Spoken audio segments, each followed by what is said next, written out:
This is the first green road I have ever been on. Look at this road. It's green. I've never seen a green road in my life. This might be one of the weirdest things I've ever seen. Well, okay, that's... No, not the weirdest thing I've ever seen. Maybe it's from the trees or something. I don't know, but it's a green road. That's pretty cool. What we're going to talk about today is internet connections. So, what I'm basically going to talk about is I live out, you see kind of where I live, out in the country-ish, stress the ish part. Because I'm really not that far out from like towns and stuff. On like multiple sides too. I'm surrounded by towns and everything. And yet what I hate is I still can't get good freaking internet service. I'm stuck with satellite internet and or DSL. The DSL sucks. It freaking, you lose it all the time when it rains. You lose it when it's... You just lose it all the time. The satellite internet is about as bad, just in different ways. Like, it's so slow. I don't know why. It's supposed to be a 12 meg down connection. And like 3 up or whatever is like the average. So it could actually be higher. And I'll get those numbers a lot. You know, anytime I do a speed test, I'll get those numbers, but then I'll go to like watch an HD YouTube video and it'll just buffer infinitely. And it's so annoying because it's like, well, why is it buffering infinitely when I'm just trying to play a video and I'm supposed to have a good connection? And you only get 10 gigabytes anyway, so it's like even if it did work, I can only watch a couple freaking YouTube videos. It's terrible. It's just terrible. So, I don't know why they won't put in cable to like where our house is. There's cable like 100 feet down the road in one direction, and there's cable like, I don't know, a couple hundred feet down the road in the other direction. And so I'm just stuck right in the middle, as are a couple of neighbors. I guess it costs so much they don't want to run it, but it's just a matter of like principle almost. You know, it's just like you can't run. It's like a slap in the face. Oh, you're not worth it. Well, you know, the thing is too, like up north and stuff, Verizon and AT&T and the phone companies, you know, it wasn't really worth it for them to put in 3G and 4G, yet they did anyway. And I get 4G in the middle of nowhere. It's incredible, actually, on Verizon anyway. I don't know how AT&T is, but the point is, it's like they did it because it's what you do. As a phone company, as a television provider, as all these things, you go out on a limb for your customers, and even if it costs you a little bit of money, because then that person can say, hey, you know, I have Time Warner Cable, you should get it too. And that's how you get more business.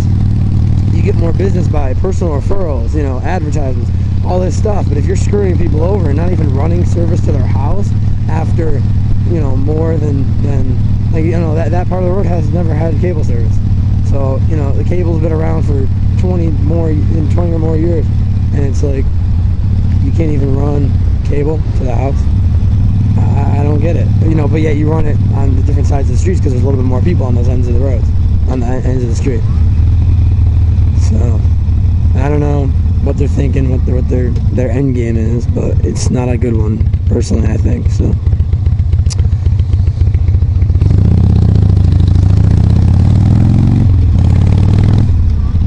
But that's just my own little complaint about internet and stuff. So basically, I have terrible internet. I have to use my phone's unlimited 4G, and which is good that I have that, but it just kind of sucks because I'm constantly connecting and disconnecting Wi-Fi networks and shit just to freaking be able to watch videos and like use the internet. If it wasn't for my phone, I would just be totally SOL. So. I got something great to talk about right now. Police. A lot of guys hate police. I'm probably gonna regret saying this, but I gotta say that I think the police are very fair around here. I really, really do. I think the police especially give motorcycles a lot of leeway. I just passed a policeman kind of accelerating kind of hard, so it made me think of that. But I mean, it seemed to. I don't know. I passed police doing over the speed limit and maybe not even like the smartest things, not dumb things necessarily, just going over the speed limit a little bit, and they you know, they don't do anything. It's really good because I feel as though that what I've been doing is safe. You know, like what I was doing at the time was safe. It just was above a posted speed limit. But nice hill, you know, just laid it down a little bit. It's going about 80, and all their state road speed limits are 50, not 55 like they are here in New York. So I was going like 80, and I just past the cop, and you know, he nodded his head like I know he didn't come after me. So yes, I was deserving of a ticket. I'm not trying to say I wasn't, but at the same time, I wasn't doing anything dangerous to anyone. There was nobody really on the road.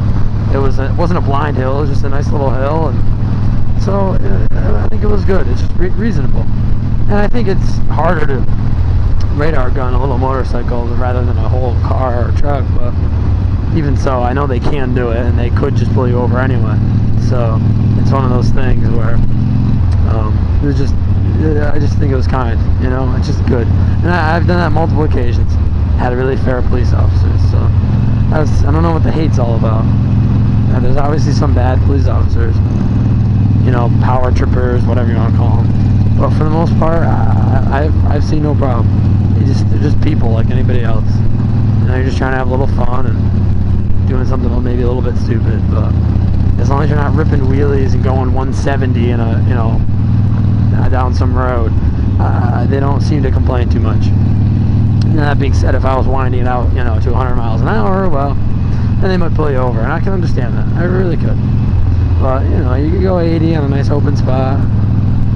Who are you hurting but yourself?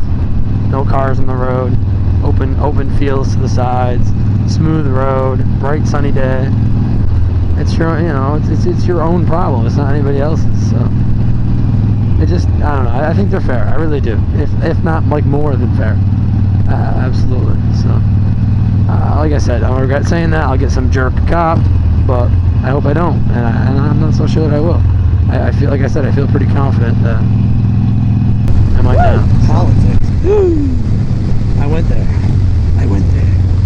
So, in talking about politics, most people are going to think that I'm going to reveal my political orientation, my party affiliation. But I'm not, because I don't see the reason to. And that's the whole point to this conversation, is that I'm a very strong supporter. Well, pretty strong supporter. Somewhere between pretty strong and very strong supporter of one party. I'm not gonna say what it is. Some of you watching may know. Some of you may not. That's all part of the fun. But anyway.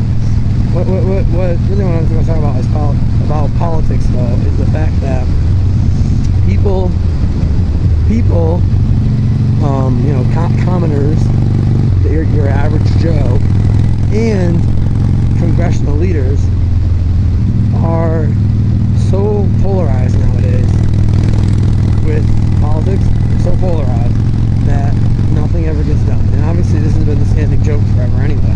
That nothing ever gets done in Congress, but it's become more and more true. It's like it's ridiculous because there's so much more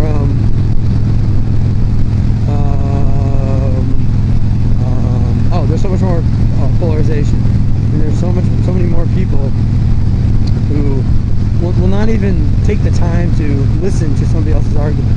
I always try to listen to arguments that the other party has. And I'm not going to start yelling at somebody and calling them anti-American because they believe a certain way. I want to talk to them about what they believe, and I want to talk to them about, you know, what they think gives them reason to believe that. And if I think it's total BS, well then I'll tell them that and give them my point of view. And regardless, even if and since they're probably not going to agree with me, and I'm probably not going to agree with them, polarization, like I just said, I'm not saying I'm immune to it, because we're probably not going to agree. You know, at least we've learned, we've understood a window into the other side's feeling. And I think it's important because people don't take the time to understand where somebody else is coming from. And that's actually more than just politics, but we're talking about politics in this conversation, so that's what we'll leave it at. The other thing is, what I like to do is try to make people, not make people. What I try to do is when I listen to people's arguments, I try to relate it to how I feel about that topic and try to draw connections to where we have some common ground. with almost everything, that was a terrible California spot. Anyway, with almost everything, there are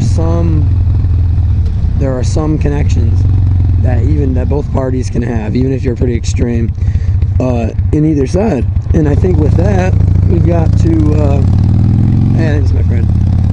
But with that, we need to try to use those few and far between, albeit, but still common grounds to get things done. We need to find a way to use those common grounds to get things done.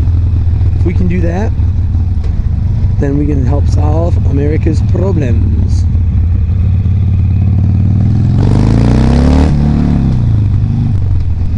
So that's what I say. Solve America's problems by finding common ground, however small, and making it work.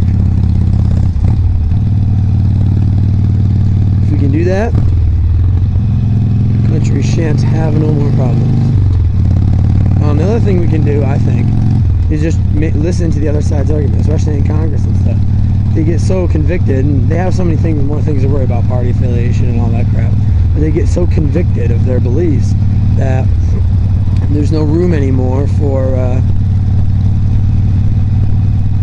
compromise anymore. It's almost like our party system has forced each party into alignment with that party. They can't decide against the party on anything, or they'll be considered a hypocrite and they'll be like thrown out of the party and not put up for re-election by the party and not supported for it. So we have this system where our representatives can't even be delegates to us at all times. We're forcing them, and their parties are forcing them into a trustee model. As far as I'm concerned, it's not nearly as good for most cases as a delegate model. And I think that there's a lot of representatives who would love to be more of a delegate to the people, but they can't. Obviously, there's a lot who don't want to be a delegate to the people anyway, and for them, they're just gone. I mean, they're gone anyway. There's not a whole lot other than writing to them and trying to convince them otherwise. There's not a whole lot we can do. I wrote a letter to our governor of New York and about something I won't say, so I don't give away my party affiliation. Well, actually, this really isn't that party related, but I wrote this letter, and my basically the response was, "Thank you for writing the letter. We'll keep these concerns in mind." It was such a short little response to a pretty well-crafted letter. It didn't even address any of the issues I talked about. It didn't address my feelings. It was simply like a "thank you for responding, now shut up and go back to being a pawn in our big game of chess."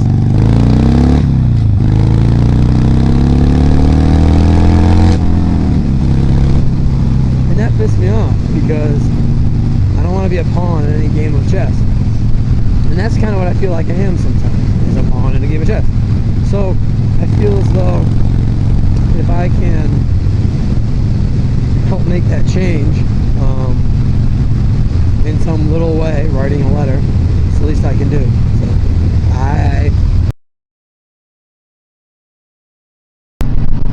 something that's interesting about motorcycles and cross-country trips is like the logistics of it. Like, you have to set off on a cross-country trip with, fresh tires and that kind of stuff. In a car, you could just set out on it pretty much with just changing your oil. On a bike, tire range-wise, like, you're going to want to make sure you got new rubber on there, and, even like primary fluid. You have multiple serviceable liquids that are at the same interval as the oil changes. 10,000 mile service, 15,000 mile service, 20,000 mile service. All these service intervals and all the stuff that on the road you have to find a way to deal with. So you just have to get everything set so that everything is done right when you start that trip, and then stretch everything to the limit. If you're going to be a 6,000 mile trip, well then hey, you run everything 1,000 miles extra. You throw synthetics in. You do what you got to do to safely, for you and the bike, run it a little bit longer than you otherwise would. Safely. You don't want to just run your bike if it's not going to be safe. So for the bike or you. So it's kind of interesting though. Funny for a long trip like that. But nicely, what I would personally do, if I was going to go across the country, which would be sweet, it'd probably take me 3,000 miles to get across the country. Actually, honestly, it might be like direct route 3,000. I honestly don't even know. It's just kind of bad, but I would probably make a trip out of it. You know, I'd go 5,000 miles one way, 5,000 miles back, maybe even more, depending, you know, like anything else, depending on time, money, all that crap. But I would just try to plan it so that I can ride to one end of the country. Cause I mean, I'm on the, obviously, pretty much on one end of the country. So I ride all the way to the other end, in California or Oregon or some Washington state. Go to a Harley dealer, just let them service the whole bike, let them check everything. I'd like to do that, have professionals looking at it, checking everything, servicing it all, pay whatever I had to pay, and then come all the way back on the same day. I should be able to do that all on the same tires. 10,000 miles, you know, it'll be worn out, but it would be alright. So I just think that'd be really cool. It'd be really cool to do that whole trip like that. I'm gonna turn this off for a while.